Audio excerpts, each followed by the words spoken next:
Existe muita dúvida também em relação a como é que eu vou gerenciar o risco no decorrer do tempo com a minha conta, seja qual for o tamanho da conta. Então, hoje a gente vai abordar esse assunto e eu vou falar um pouco sobre como é que você vai fazer, quanto você deve arriscar e como é que você faz esse gerenciamento ao longo do tempo, certo? Então, a ideia aqui é a gente determinar o valor correto para você arriscar por operação e saber gerenciar o risco baseado no seu capital, ok? Não é em ideias da sua cabeça, nem no quanto você quer ganhar. É baseado no capital. Então, primeiro, a gente precisa entender o que é risco percentual. O risco percentual é um dos conceitos mais importantes, porque muita gente fala por aí em arriscar valores em dólar, mas o risco percentual, né, arriscar por risco percentual do capital por trade, para mim e para a maioria dos traders profissionais que eu conheço, é a forma mais eficaz de fazer o gerenciamento de risco, ok? Isso significa que você determina com antecedência quantos por cento do total do seu capital você pode perder por operação. Mas você se pergunta, quanto eu devo arriscar? Bom, isso vai depender de várias coisas. Vai depender do seu perfil psicológico, né, de personalidade, tamanho da sua conta, porque quanto maior a conta, menor é o capital que você precisa arriscar. Porém, vamos estabelecer um conceito de uma conta mediana de basicamente desafio de mesa proprietária. Vamos dizer 10 mil, a partir de 10 mil dólares que a gente se baseia. Então, o que é que a gente tem como parâmetro de risco por operação para a maioria das contas de trade? Pessoas mais conservadoras, que é o que eu aconselho você a ser, arriscam algo em torno de 0,25% a 1% do capital por operação. Se você tem uma conta de 10 mil dólares e você decide arriscar 1% por operação, o seu risco máximo será de 100 dólares por trade. Se decidir arriscar 2%, o risco sobe para 200 dólares por trade. Mas por que que você vai usar essa regra? Bom, arriscar um percentual fixo do seu capital protege você de grandes perdas, né? Arriscar por percentual, e principalmente um percentual fixo no início, claro, protege você de grandes perdas, porque você não vai estar aumentando, né, o seu risco à toa. Então, se você passar por uma sequência de perdas, seu risco também vai diminuir. Por quê? Porque você está arriscando por percentual. Então, o percentual ele é calculado de acordo com o seu capital. Já que ele é calculado com base no capital remanescente, o seu risco ele vai sempre estar se ajustando ao seu capital. Coisa que quando você arrisca por valor em dólar, você não tem.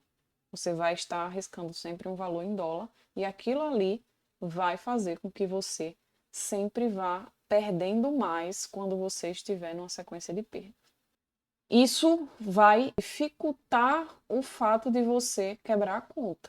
Então, primeira coisa é você escolher um percentual que vai te deixar confortável em perder. Que o importante aqui é a gente ser consistente e nunca arriscar mais do que você está preparado para perder emocionalmente. Existem duas abordagens quando a gente fala em arriscar por operação. Como eu estava falando, o risco fixo, que é nesse modelo você definindo o risco em dinheiro para arriscar em cada trade, independentemente do tamanho da sua conta. Por exemplo, você vai arriscar um valor de 100 dólares em cada operação, você determina isso. E o risco variável seria o valor do risco mudando conforme o tamanho da sua conta. Se sua conta cresce, o valor do risco aumenta.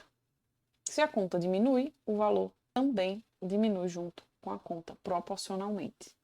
E aí, qual escolher desses dois, né?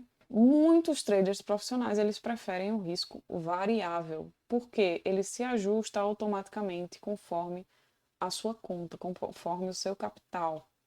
Assim, você protege a sua conta em momentos de perda e acelera o seu crescimento quando estiver numa boa fase, numa fase de ganhos. No começo, o risco variável parece um pouco complicado para quem está começando, mas é uma ferramenta poderosa para preservar seu capital a longo prazo. Quando a gente começa a operar, a gente precisa também saber de algumas questões que são as referências que a gente tem para calcular o tamanho da posição. Hoje existem, né, ferramentas de cálculo de posição e tudo mais, graças a Deus. E aí tudo isso é mais facilitado. É apenas a gente colocar lá a ferramenta de posição, por exemplo, o Position Sizer, e ele já calcula automaticamente. Mas aqui eu vou somente citar e deixar para vocês os cálculos de posições de alguns ativos, que é para vocês saberem como funciona, terem aí guardados para se vocês precisarem. A fórmula básica para cálculo de tamanho de posição. Normalmente o tamanho da posição ele vai ser igual ao valor em risco dividido pela distância do stop loss em pontos vezes o valor do ponto. E aí esse valor do ponto ele vai ser diferente em relação ao tipo de ativo que você vai estar operando. Primeiro, a gente tem aqui as ações, a conta, né, se você tiver em dólar, basicamente, a conta das ações, ela é calculada e o valor do ponto vai ser o preço único da ação em dólar. Então, cada ponto ele vai equivaler ao preço único daquela ação. Se você está disposto a arriscar $200 em uma operação, a distância do stop loss, vamos dizer que seu stop loss está a $2 de distância do preço de entrada. E o valor do ponto das ações, que é cada ação vale seu preço em dólar, cada ponto é igual a 1. A fórmula seria tamanho da posição igual a $200 dividido por $2, que é o tamanho, a distância do stop, vezes 1, que é o ponto, o valor do ponto da ação, que vai ser igual a 100 ações. Então, isso significa que se você comprar 100 ações e o preço cair até o seu stop loss, você perderá exatamente $200. Fazendo as contas em contratos futuros, quando você negocia os contratos futuros, aí já é um pouco diferente, porque ele vai variar o valor do ponto de acordo com o ativo. Por exemplo, no contrato de mini S&P, o valor do ponto vale $50. Já o contrato de Nasdaq, o valor de cada ponto é $20. Então, se você estiver negociando o S&P, o valor do seu risco for $200, a distância do stop for 4 pontos, o valor por ponto vai ser $50 para cada ponto do S&P. Então, o tamanho da sua posição vai ser igual a $200 dividido por 4 pontos, que é o seu stop, vezes $50, igual a um contrato de S&P. Assim, se o mercado se mover 4 pontos contra você, você perderá exatamente $200 se você arriscar um contrato, ok? Só a título de conhecimento. No Forex já muda um pouco, porque a gente negocia o valor por PIP. O tamanho da posição ele vai variar de acordo com o lote negociado. E aí, dentro dos lotes, a gente tem microlotes, ou seja, 0,01 lote, onde cada PIP vale 10 centavos de dólar. Mini lote, 0,10 lotes, cada PIP vale $1.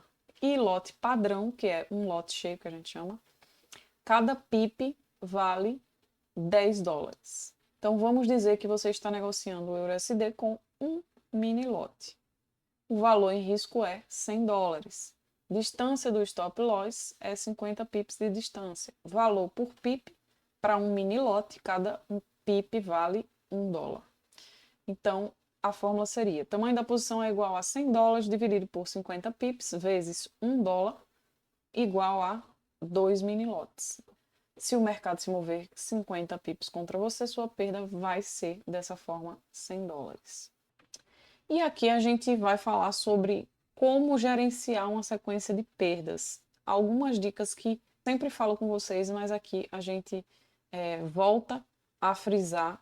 Todo trader, ele passa sempre por uma sequência de perdas consecutivas. Isso é normal. E aí, gerenciar o drawdown da conta é super importante para você passar por isso de uma forma que não vá quebrar sua conta. Então, é fundamental que você reduza o tamanho da sua posição quando seu capital diminui. Por quê? Isso vai impedir que você entre num ciclo de perda onde cada trade ruim vai aumentar ainda mais o impacto no seu capital. Então, por exemplo, se você estiver passando por uma sequência de 5 ou 10 operações perdedoras, não é hora de aumentar o risco na tentativa de recuperar as perdas rapidamente, pelo amor de Deus. Pelo contrário, diminua o tamanho da sua posição até voltar para uma fase de operações vencedoras. Porque existe esse ciclo de fato. Então, tem o ciclo de perdas, e se você for aumentar o risco nesse ciclo de perdas, você vai terminar de quebrar sua conta mais rápido. Então, você precisa parar, diminuir seu risco nesse ciclo, e quando você sair do ciclo e recuperar aquele seu capital, aí sim você volta a aumentar o seu risco. Então, defina um limite máximo de drawdown que você está disposto a tolerar dentro do seu gerenciamento diário, do seu gerenciamento semanal. E se sua conta cair mais que 5%, por exemplo, talvez seja a hora de você parar, reavaliar sua estratégia e ajustar o seu gerenciamento de risco. Então, essas são algumas dicas que é interessante você seguir. Outra coisa interessante é o risco emocional, que você precisa estar atento. Quanto você aguenta perder, né? Que não adianta você estabelecer lá um risco técnico. Ah, eu quero arriscar 1% por operação, 0,50% por operação, 1,5% por operação. Porém, se emocionalmente você não está pronto, você não consegue lidar com essa possibilidade de perda desse tamanho, né? Por exemplo, se $300 te deixa desconfortável, então você não pode ter um risco desse por operação. Você precisa diminuir. Então, isso também é um fator que você vai levar em conta quando você for ajustar esse seu risco por operação. Então, como é que você vai saber qual é o seu limite emocional? Primeiro, você vai analisar como é que você se sente, né? Diante das operações, quando você abre aquele risco que você está abrindo normalmente. Se você se sentir desconfortável, se você ficar ansioso dentro da sua operação, é porque você está no risco errado. Você precisa diminuir o risco. Analise suas operações passadas também e veja como é que você se sentiu perdendo aquele valor. Nunca arrisque mais do que você se sente confortável em perder. Trading é um jogo de longo prazo. Então, o estresse emocional é o pior inimigo se ele não for controlado. Então, veja quanto você aguenta e como você se sente confortável com o risco que você estabeleceu. Isso é muito importante para você conseguir manter o seu gerenciamento saudável, seguir o seu plano e estar apto a permanecer no longo prazo no jogo do trade, que é o mais importante aqui. A regra de ouro é sempre o quê? Operar na sua zona de conforto.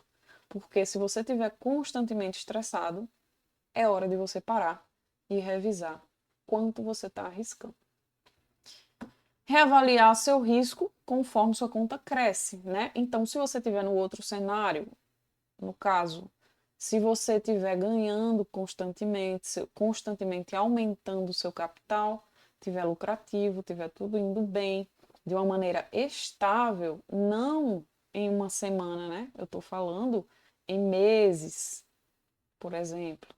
E aí você pode sim se dar o luxo de começar a aumentar gradualmente o seu risco diante dessa situação, mas não vai dobrar o risco de uma vez num cenário desse. Você vai aumentar gradualmente, aumenta 0,15, 0,10, depois 0,25 e assim vai aos poucos para você ir se acostumando com o novo risco, ok? E não tá arriscando a perder rapidamente o que você já construiu, só porque você aumentou o risco ali.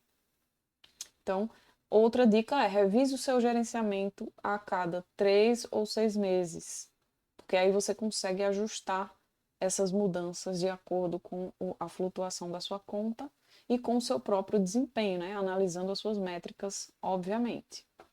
Certo?